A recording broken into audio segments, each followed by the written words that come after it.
Donc la première, c'est écrire une méthode booléenne qui indique si une grille est composée de données correctes ou pas. Dans un premier temps, vous pouvez utiliser la méthode de la question précédente, mais vous êtes encouragé à trouver un autre algorithme qui s'arrête dès qu'on rencontre une erreur. À tester dans la classe de test, grille 1 true, grille 2 false. Donc déjà, on est en présence de quel algorithme ici?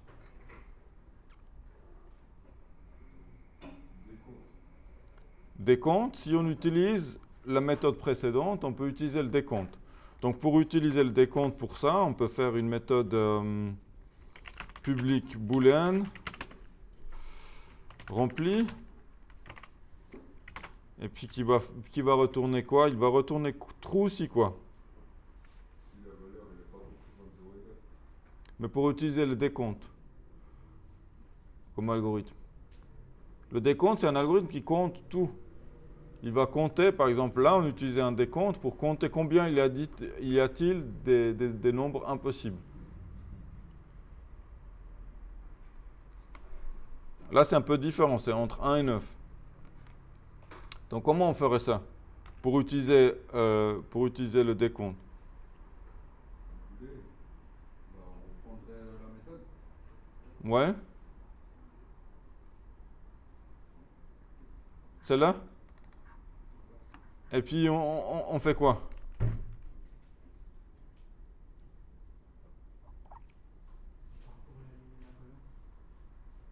Si on reprend la méthode précédente, on ne parcourt pas, on va appeler la méthode précédente. Donc comment je peux résoudre ces problèmes en appelant la méthode précédente? Je peux dire nombre impossible, nombre, ou je sais pas, impossible, égale nombre impossible.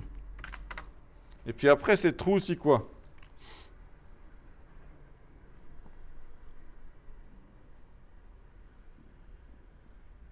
Si la méthode a la valeur, c'est juste. Non, elle est remplie s'il on n'a compté aucun nombre impossible. Donc si c'est compteur est égal à 0, Ouais, donc je retourne impossible égale 0. Elle est remplie si ça vaut 0. Ou alors je mets nombre impossible égale 0. Faire plus simple. Donc s'il y a le nombre des cases qui ont des valeurs impossibles est égal à 0, ça veut dire que la grille est remplie. Après, je peux tester ça. Donc, pour la grille 1, grille 1 remplie, puis G2 rempli, et bientôt on aura envie d'utiliser une liste de grilles ou quelque chose pour éviter de faire autant de redondance ici. Mais testons déjà comme ça. Maintenant, est-ce que ça, c'est donc une première façon de faire, c'est-à-dire on utilise la méthode de la question précédente. Là, c'était true, et là, c'est false. Donc ça, c'est bon. Et puis la dernière aussi, elle est true. Donc, ça, c'est en utilisant la méthode de la question précédente, donc un algorithme de décompte. Quel est l'autre algorithme qu'on pourrait utiliser qui serait plus efficace? Recherche. Recherche. Pourquoi il est plus efficace? Parce que on n'a pas besoin de parcourir, on a besoin de juste. elle dépend d'elle-même, elle dépend pas de notre méthode. Comment? Vous n'avez pas besoin de parcourir si vous faites une recherche.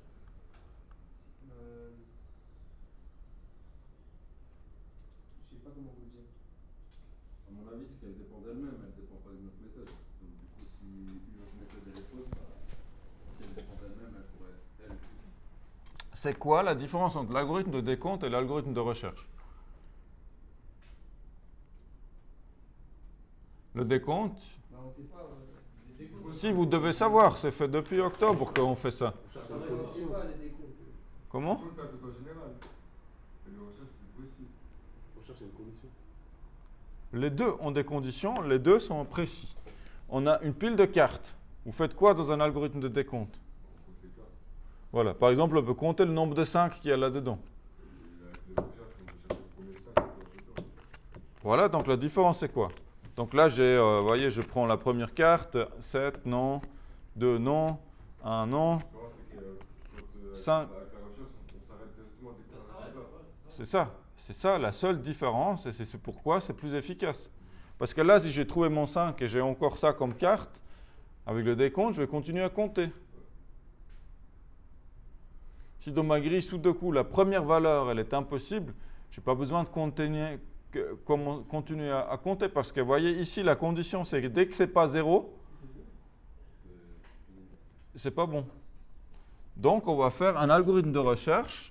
C'est un algorithme qui s'arrête dès qu'on a trouvé quelque chose. Donc, qu'est-ce qu'on va chercher? Un chiffre impossible. On va chercher un chiffre impossible. Et dès qu'on trouve, on retourne quoi? True ou false? True. Donc, elle est remplie si on a trouvé un chiffre impossible.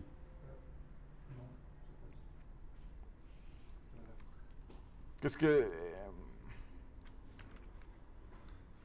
Non. Non, essayez de visualiser ce que vous dites.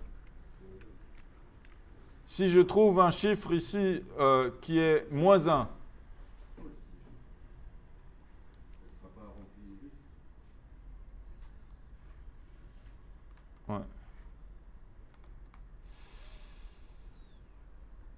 Mais il y a quand même un souci ici, regardez, parce que là, on a fait un test.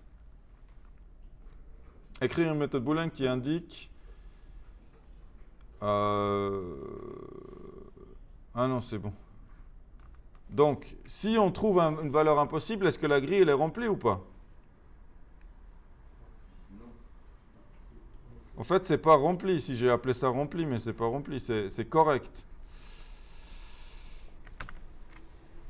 C'est la grille. Je me suis trompé de ligne. Ok, c'est correct. Est-ce que c'est correct si je trouve une valeur impossible? Non. Donc, dès que je trouve une valeur impossible, je retourne quoi? True ou false? False. Donc, on va faire un parcours. Ici, on met taille gris. Parce que moi, si je m'écris pour une belle, C'est la même chose, c'est presque mieux, ouais. Ah. Mais ici, comme on a la taille, on peut faire ça. Sinon, on peut faire gris point length. Ouais, ça c'est plus flexible, ça va marcher même si vous n'avez pas de constante. Mais vous pouvez, si vous avez la constante, vous avez le droit d'utiliser. Et donc, if quoi?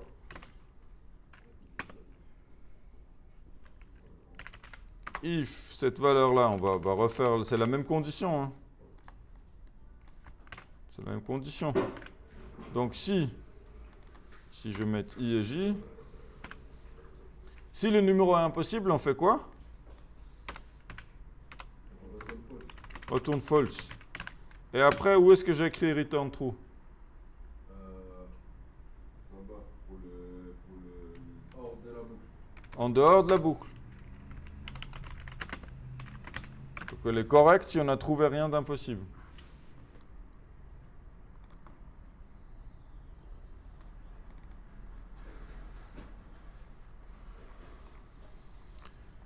Voilà, true, false, true.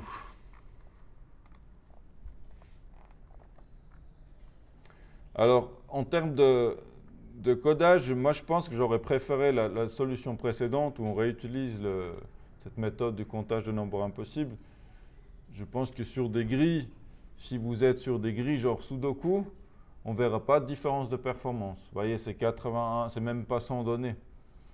Mais si vous commencez à travailler sur des centaines de milliers ou des millions de données, là, ça va commencer à faire une différence, je pense. Après, donc ça, c'est pour la question 2. Question 2 qui était une méthode qui dit si une grille composée de données est correcte. Ce qui nous reste à faire, c'est quand même ça, c'est pas du tout optimal, vous voyez, c'est très redondant. On va faire un tableau de grilles. Grille Sudoku. Puis on va mettre ces grilles là-dedans.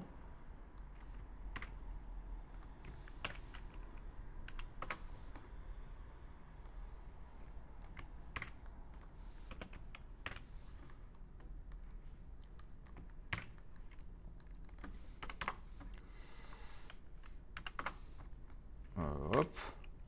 Vous voyez, comme ça, j'ai un tableau qui contient des grilles de Sudoku. gris. Voilà. Et après, je peux faire ça de manière plus optimale avec un parcours des grilles. Et puis, je vais dire, voilà.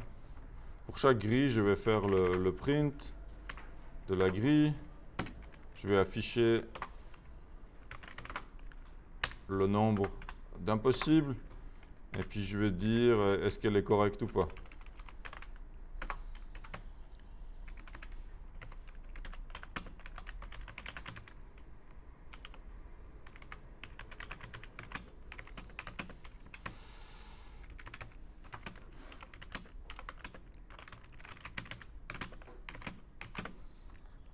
Voilà.